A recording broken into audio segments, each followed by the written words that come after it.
It was Christmas Eve in 2002, and Modesto, California was wrapped in the usual glow of seasonal hope. Families were stringing up lights, children were going to bed early with dreams of Santa Claus, and the Peterson home was quiet, unnervingly quiet. Laci Peterson, 27 years old and 8 months pregnant with her first child, was missing. She was supposed to be preparing for a Christmas dinner, supposed to be with her husband Scott, enjoying one of their last holidays as just a couple before their baby boy, whom they'd already named Connor, arrived. But instead, her absence hung like a shadow in every room of their home, unsettling and unexplained. Scott Peterson, then 30, claimed he had gone fishing that morning at the Berkeley Marina, a location over 90 miles from their house. He said Lacy was watching Martha Stewart reruns, preparing for a normal day before he left. But by the time he returned later that afternoon, Lacy was nowhere to be found. Her car was in the driveway, her purse still in the house, the dog was in the backyard with his leash on, and Lacy, she had vanished into thin air. Modesto police were immediately concerned, not because they had proof of foul play yet, but because Lacy was so visibly pregnant. Missing persons cases take on a darker hue when a mother-to-be is involved. Within hours, friends and family mobilized. Flyers were printed, neighbors went door to door, police canvassed parks and hiking trails, helicopters combed the nearby canals. It was a full community alert. And at the center of it all was Scott, handsome, composed, and strangely calm. Too calm. To the public, Scott initially appeared as the worried husband.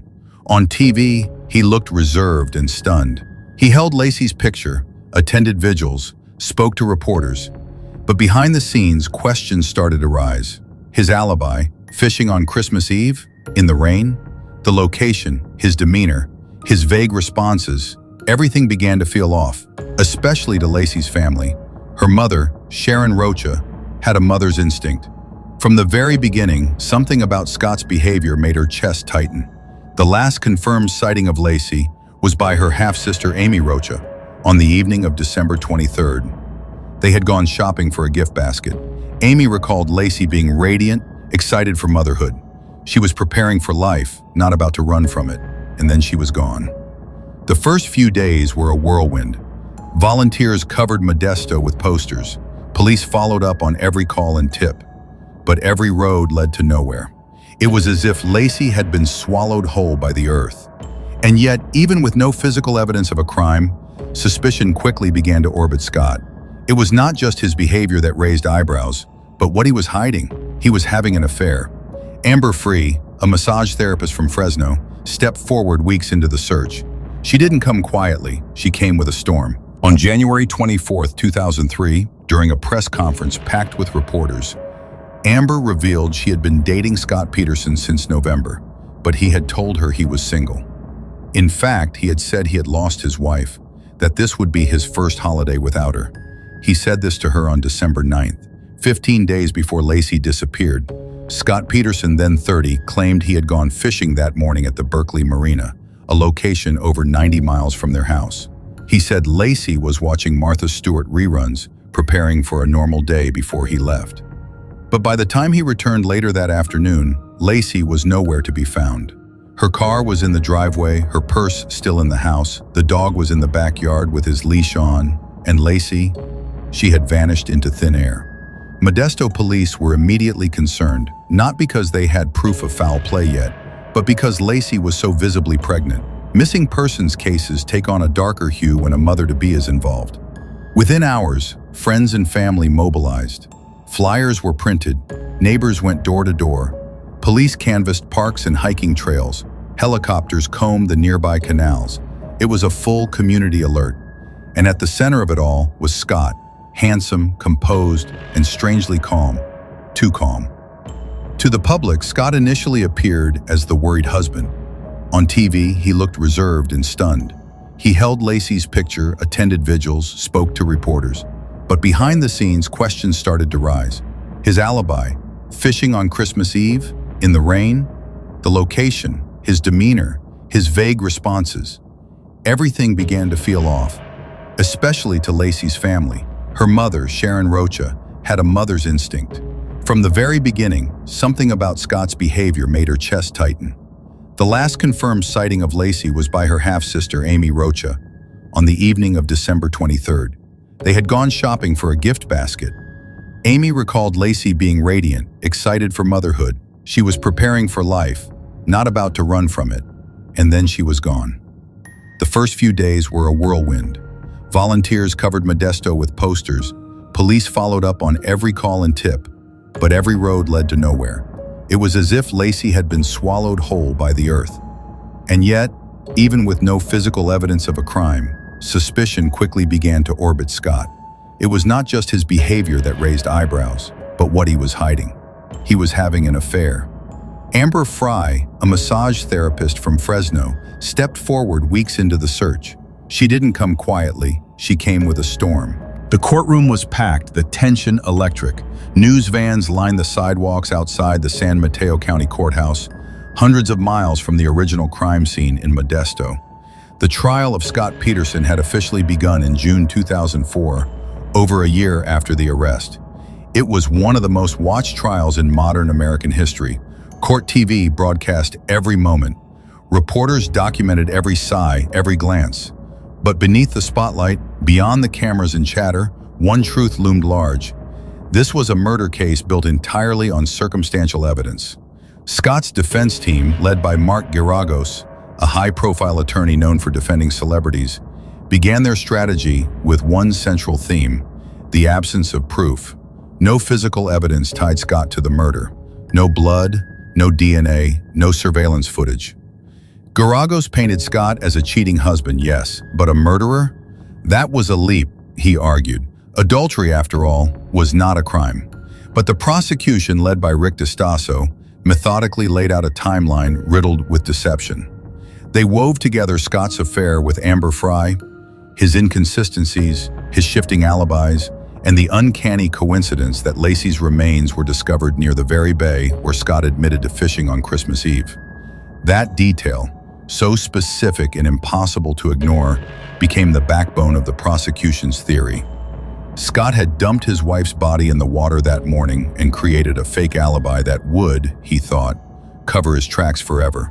Witnesses testified to seeing Scott washing his truck and cleaning his tools shortly after Lacy vanished. Others noted his strange calmness in the days following her disappearance. But it was the taped phone calls with Amber Fry that truly turned the public against him.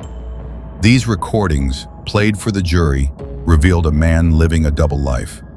Scott told Amber he was in Paris on New Year's Eve. In reality, he was at a candlelight vigil for Lacy. Amber sat in the courtroom trembling as she recalled their conversations. She had been duped, used, but more than anything, she had been the final thread that unraveled Scott's carefully constructed lie. Her courage in stepping forward and her decision to secretly work with law enforcement shifted the case in irreversible ways. Still, the defense wasn't deterred. Geragos argued that the bay was massive, open, and accessible. The idea that someone would dump a body exactly where they were known to be was illogical, he said.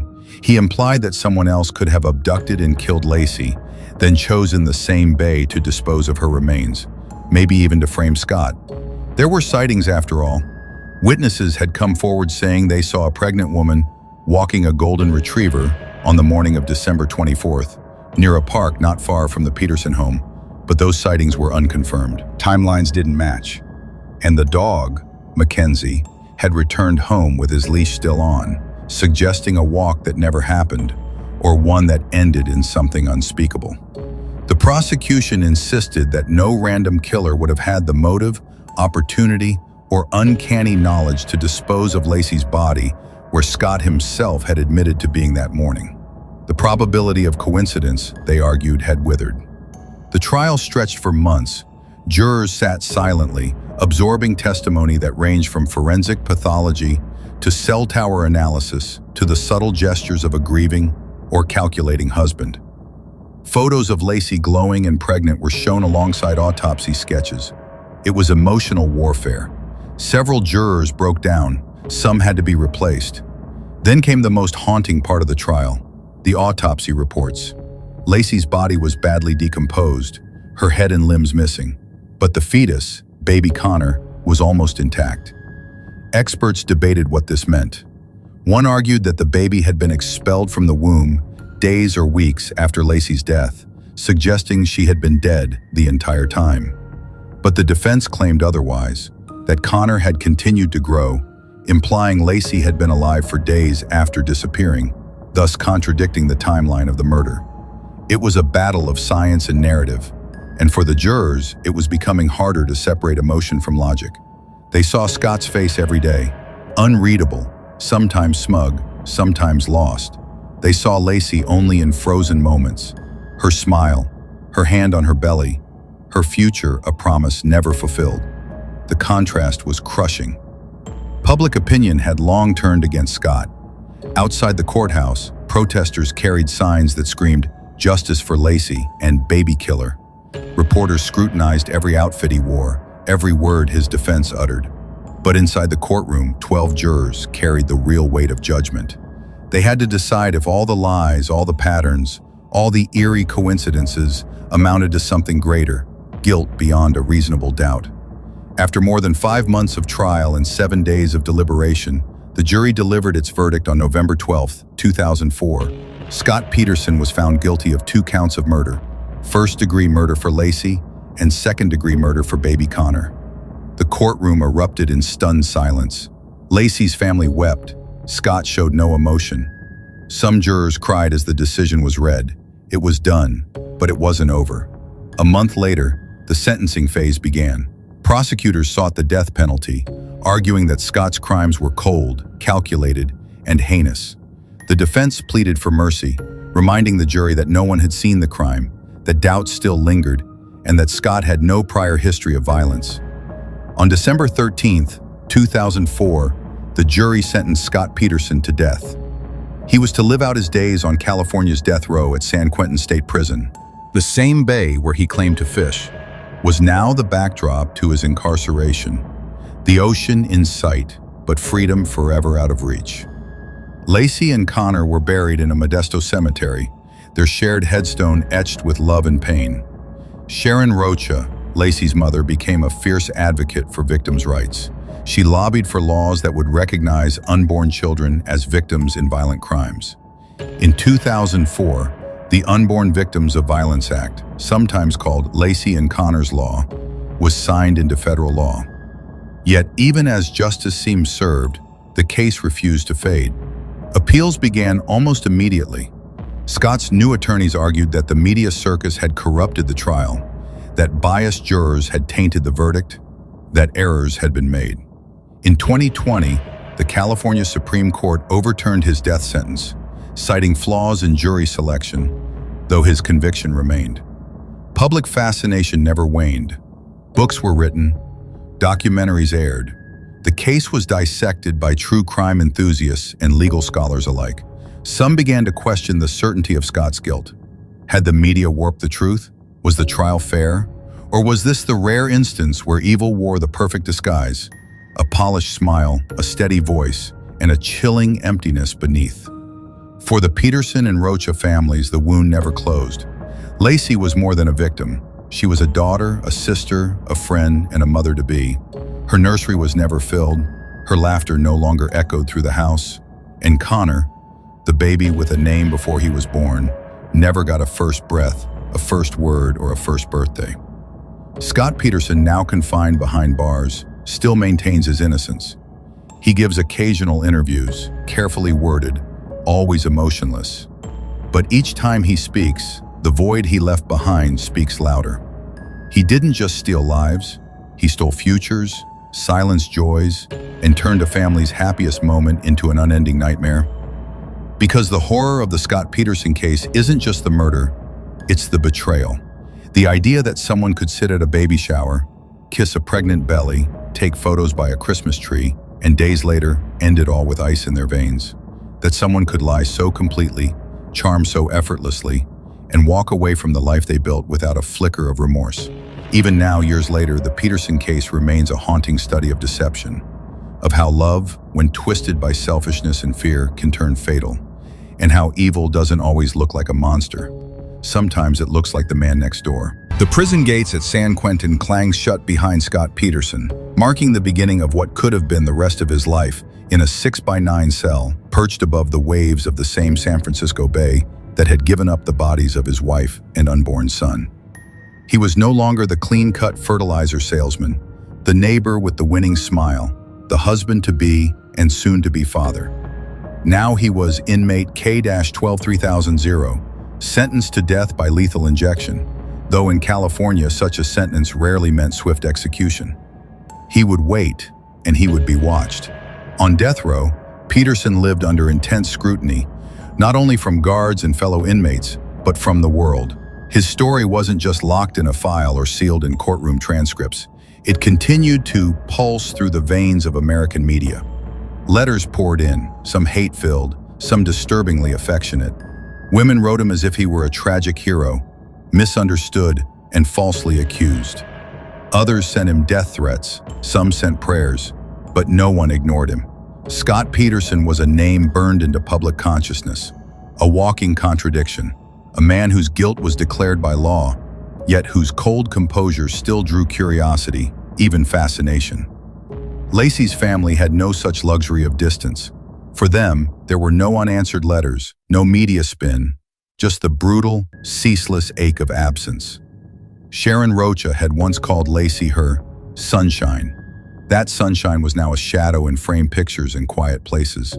She kept Lacy's memory alive with fierce dignity, yet each holiday, each anniversary, reopened the wound.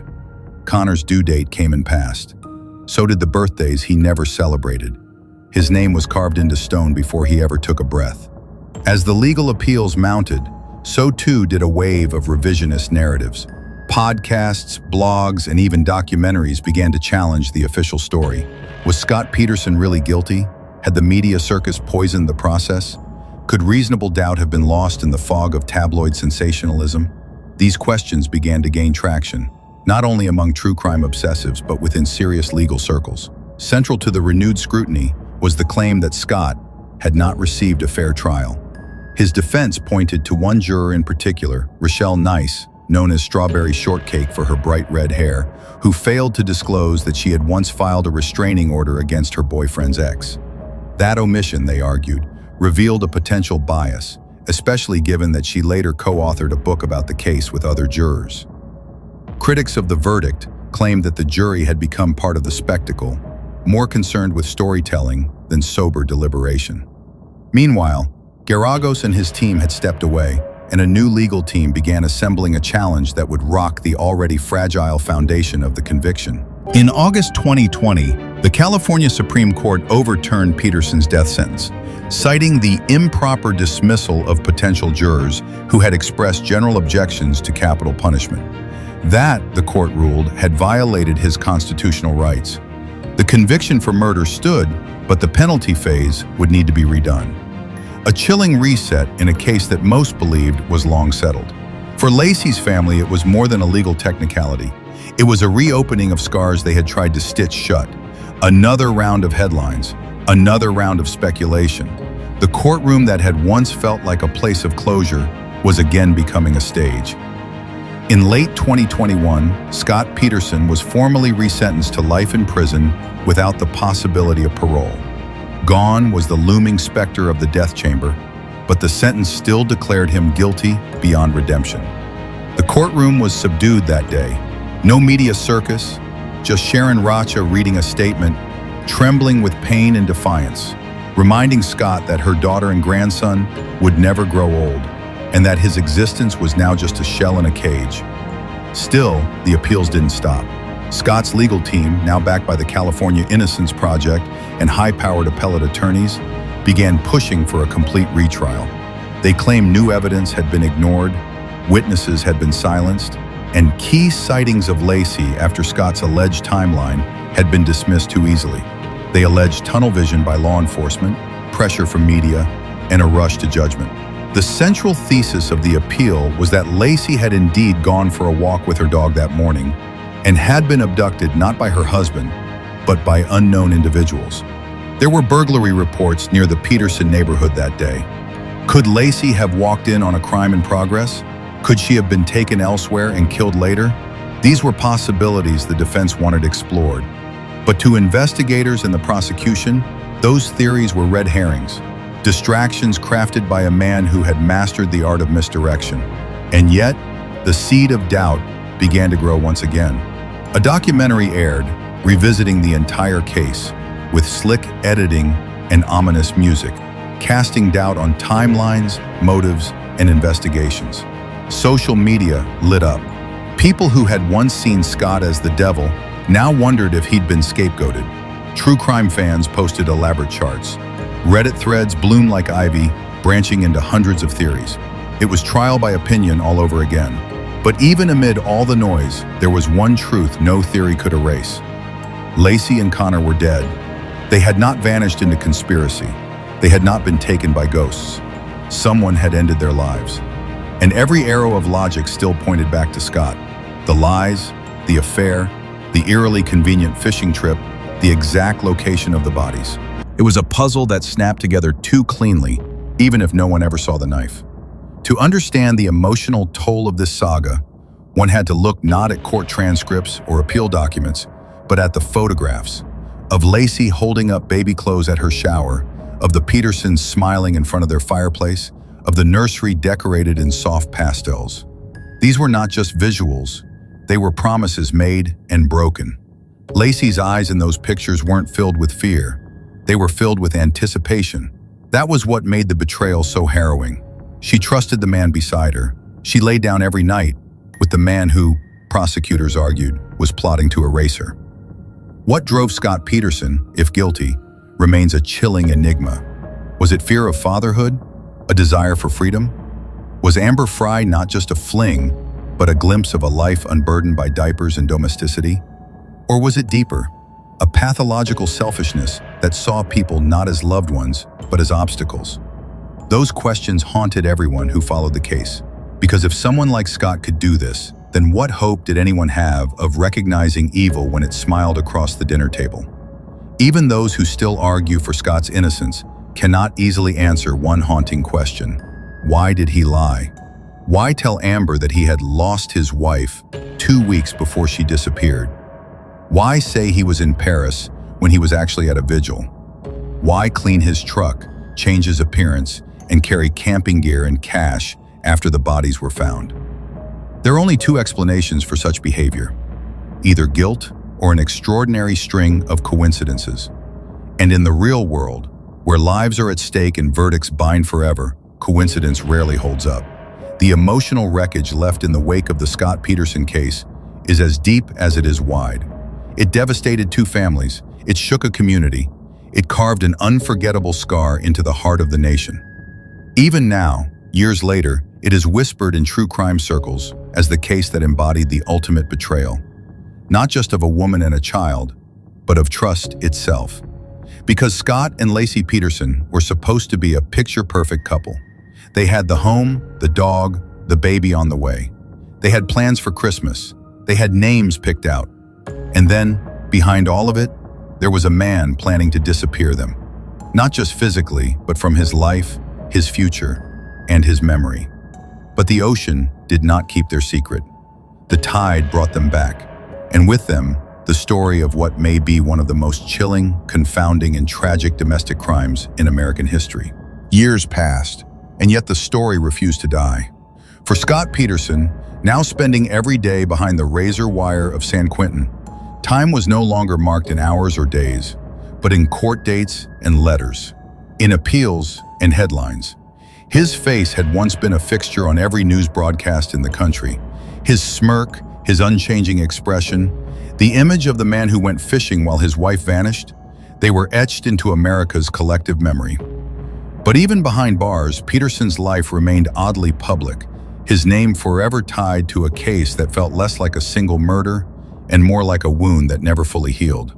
The appeals process, as expected in capital cases, even ones with overturned sentences, was long and unforgiving. But Peterson's legal team was relentless. They zeroed in on the claim that Juror 7, Rochelle Neese, had been untruthful during jury selection. Her failure to disclose past experiences involving domestic abuse and restraining orders could, they argued, have influenced her view of Scott from the start. Their goal was to prove juror misconduct, and with it, demand a retrial. In 2022, a Superior Court judge was tasked with reviewing the issue. The court reopened the wound for the Rocha family and for everyone who had followed the case. Scott appeared via Zoom, older, a bit grayer, still composed. He no longer looked like the clean-cut salesman from 2002, but he hadn't broken either. And as strange as it seemed, there were now people, thousands even, who believed he shouldn't be there at all. They called themselves truthers, Scott Peterson truthers. They shared timelines, grainy photos, handwritten maps of Modesto. They compiled their own witnesses, tracked the infamous walk Lacy was believed to have taken, recreated her route. They pored over the burglary across the street, questioned the science behind the autopsy, and even raised theories that suggested more than one person was involved. The Scott Peterson case, for them, was not closed. It was just buried beneath lazy policing, hungry media, and a jury manipulated by emotion. And to be fair, they had points worth examining. The burglary reported by neighbors at 523 Covina Avenue, just across from the Peterson home, had odd timing. Some claimed it occurred on December 24th, the same day Lacy disappeared. Others said it happened on the 26th. Was it possible that Lacy saw something she shouldn't have and was silenced by burglars? Some witnesses claim they saw her walking her dog that morning, contradicting the prosecution's timeline. These sightings weren't all reliable, but they existed. And for those clinging to the possibility of Scott's innocence, they were crucial. But the burden of proof in an appeal isn't just to sow doubt. It's to prove that doubt should have been enough to prevent a conviction. And the weight of the evidence still leaned heavily in one direction: the lies, the affair, the fishing trip, the cell phone records, the map to the bay. The discovery of Lacy and Connor's bodies exactly where Scott said he'd gone to get away. A jury may have been moved by emotion, but those facts could not be wished away. Still, in the court of public opinion, something had shifted. The sheer volume of documentaries, podcasts, Reddit threads, and YouTube analyses had pulled the narrative out of the courtroom and into something far less stable: the internet. And in the internet age, facts can be flattened, theories can be elevated, and everyone gets a microphone. Some painted Scott as a sociopath, others as a scapegoat, and every time a new appeal was filed, it sparked another wave of public interest. But none of this noise could drown out the quiet tragedy at the center of it all. Lacy Denise Rocha Peterson had been born on June 4th, 1975, in Modesto.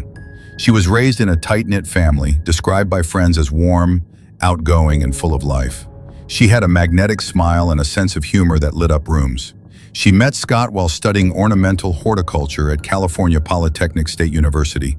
Their love story at first seemed like something out of a movie. Handsome young couple, a wedding in 1997, a shared dream of building a life together. They opened a business, bought a house on a quiet street. They were trying for a baby. And in 2002, the dream grew real. She was 8 months pregnant when she was murdered. There were no warning signs for those who loved her. No clues that behind Scott's easygoing charm lurked something far darker.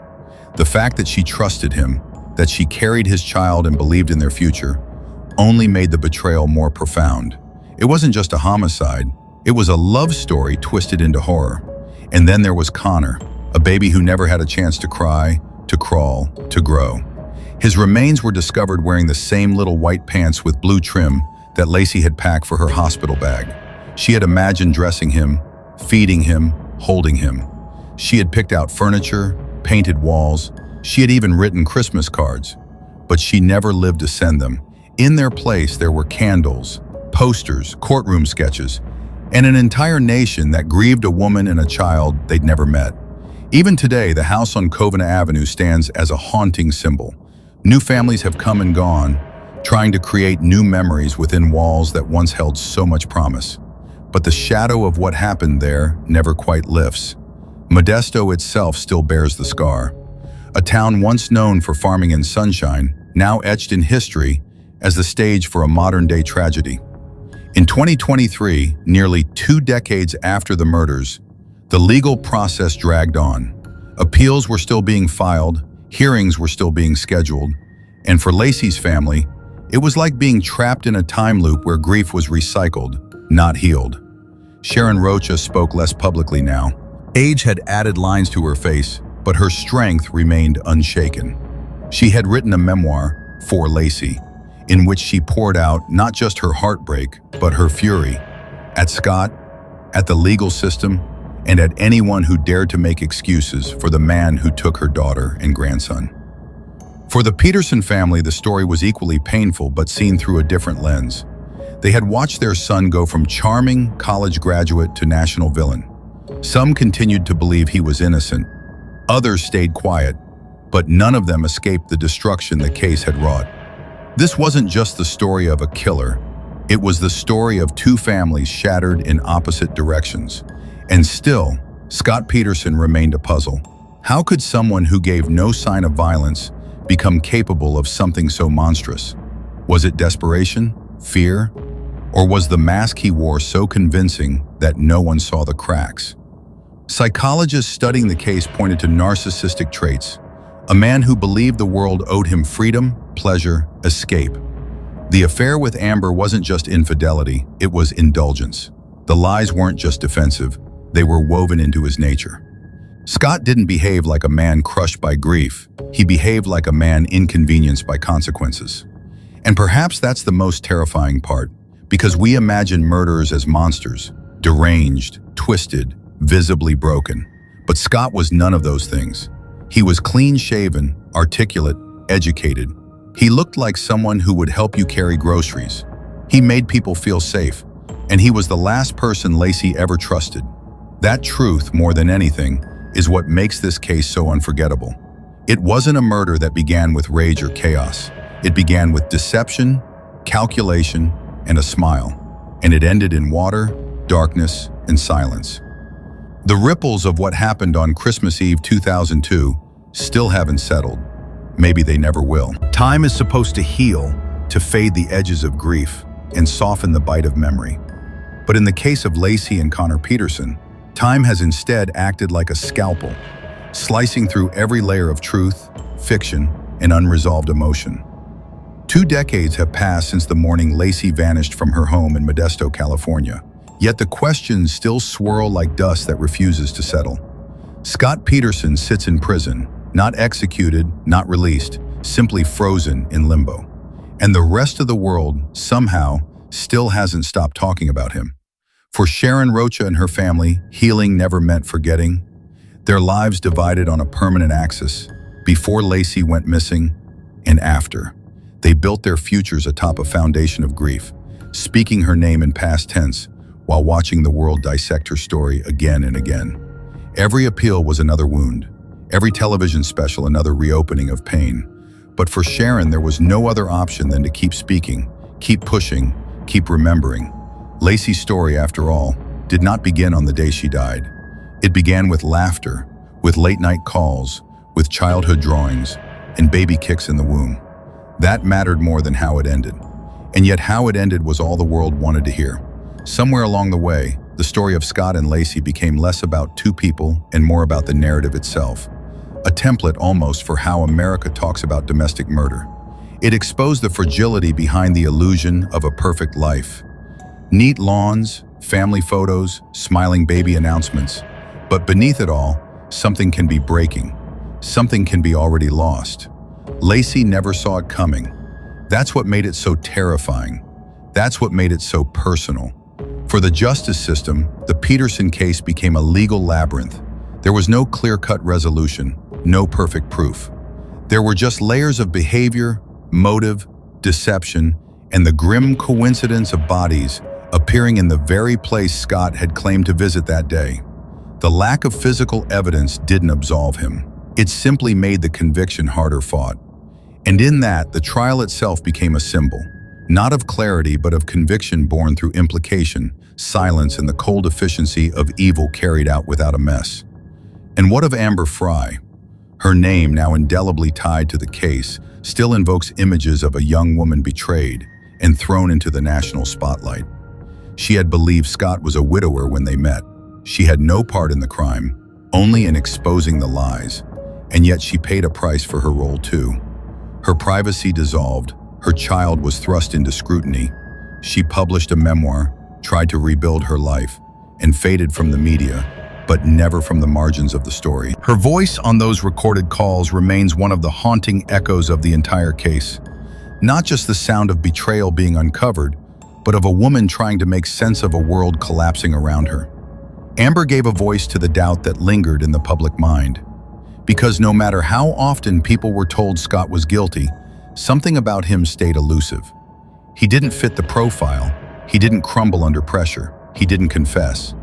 Even as the walls closed in, he barely blinked.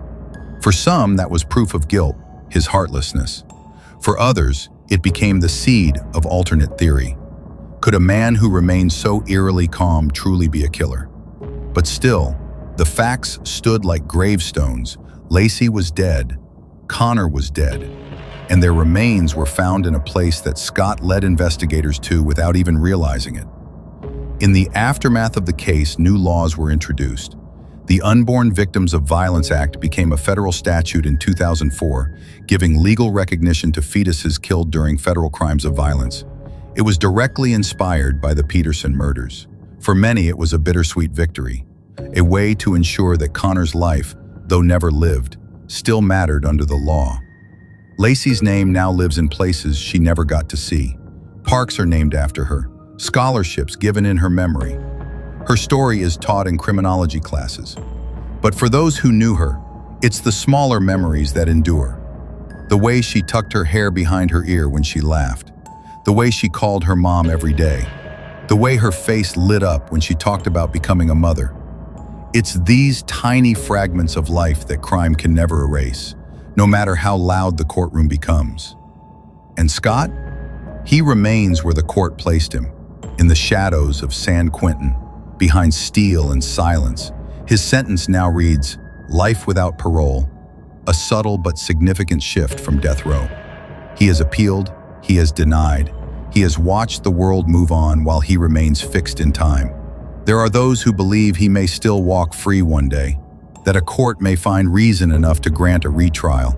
But whether or not that happens, Scott Peterson will always be the man whose name is synonymous with the ultimate betrayal. Because Lacy didn't just die. She died believing in the man who would later carry her body to the edge of a bay and let the tide carry her away. She died with love in her heart and hope for the future. And that, more than any legal argument, is why this story still haunts so deeply. Evil is not always loud. Sometimes it smiles. Sometimes it says, I love you, as it plots your end. Sometimes it doesn't come from strangers in dark alleys, but from the person lying in bed beside you. And when it reveals itself, it doesn't just kill the body. It kills trust. It leaves everyone behind asking how well we really know anyone. In the years since, thousands of women have met similar fates. The Scott Peterson case was not unique in its horror, only in its visibility. It became the story through which America processed its collective fears about marriage, safety, and how quickly ordinary can turn into unspeakable. It became a mirror, not just of crime, but of us. And still people watch. Still they read. Still they search for meaning in the void Scott left behind. But maybe there is no